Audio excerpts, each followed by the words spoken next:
Bihar board BSEB कक्षा 12वीं के हिंदी पाठ्यक्रम दिगंत भाग 2 के काव्यखंड के पाठ 2 पद सूरदास से परीक्षा की दृष्टि से अत्यधिक महत्वपूर्ण प्रश्न और उनके उत्तर नीचे दिए गए हैं।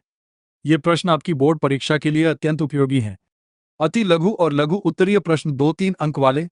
प्रश्न 1, प्रथम पद में भोर सुबह होने के क्या क्या संकेत दिए गए हैं? उत्तर, प्रथम पद में बालक कृष्ण को जगाने के लिए माता यशोदा द्वारा निम्नलिखित संकेत दिए गए हैं। कमल के फूल खिल गए हैं और कुमुदिनी रात में खिलने वाला पुष्प ने अपनी पंखुड़ियों को समेट लिया है।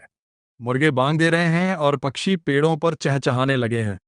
गायें अपनी गौशालाओं से बछड़ों को दूध पिलाने के लिए रंभाती हुई दौड़ पड़ी हैं। चंद्रमा का प्रकाश मलिन फीका हो गया है और सूर्य का प्रकाश फैल गया है।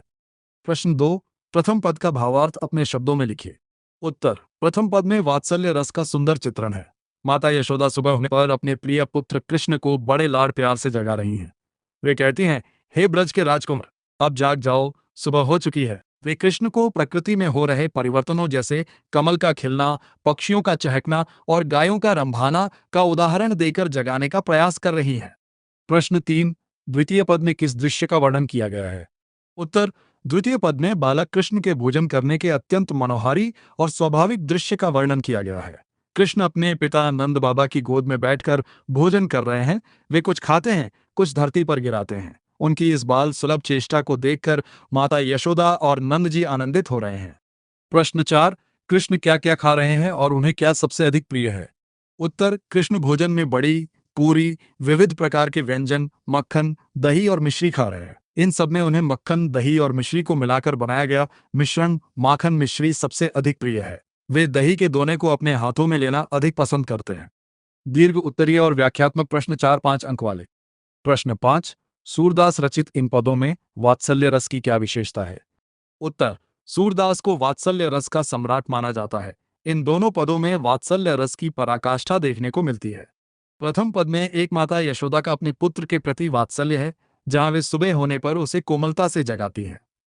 द्वितीय पद में माता पिता का बालक की क्रीड़ाओं को देखकर आनंदित होना दिखाया गया है। कृष्ण का खुद खाना, नंद बाबा के मुंह में डालना और चारों तरफ भोजन बिखेरना बाल मनोविज्ञान का अद्भुत और सजीव चित्रण है। सूरदास ने माता पिता के हृदय के सुख को शब्दों में जीवंत कर दिया है। प्रश्न 6, सप्रसंग व्याख्या कीजिए। आपन खात नंदमुख नावत सो छब कैत्म बनिया। उत्तर, संदर्भ, प्रस्तुत पंक्तियां हमारी पाठ्यपुस्तक दिगंत भाग 2 के काव्य खंड के पद शीर्षक से ली गई हैं, जिसके रचयिता महाकवि सूरदास हैं। प्रसंग, इन पंक्तियों में बालक कृष्ण के भोजन करने के समय की अनूठी और मनमोहक छवि का वर्णन किया गया है। व्याख्या, सूरदास जी कहते हैं कि बालक कृष्ण नंद जी की गोद में बैठकर भोजन कर रहे हैं। वे स्वयं भी खा रहे हैं और प्रेम व बाल सुलभ चंचलता के कारण कुछ भोजन अपने पिता नंद के मुंह में भी डाल रहे हैं। सूरदास जी कहते हैं कि इस समय जो अनुपम और दिव्य सौंदर्य प्रकट हो रहा है, उसका शब्दों में वर्णन करना असंभव है, कहत न बनिया। इस दृश्य को देखकर तीनों लोकों का सुख फीका प्रतीत होता है। प्रश्न 7, सूरदास किस चीज की भूख याचना कर रहे हैं और क्यों? उत्तर, द्वितीय पद के अंत में सूरदास जी कहते हैं कि जब कृष्ण और नंद जी भोजन करके कुल्ला आचमन कर लेते हैं, तब सूरदास जी वहां दौड़कर कृष्ण के भोजन की जूठन मांगते हैं।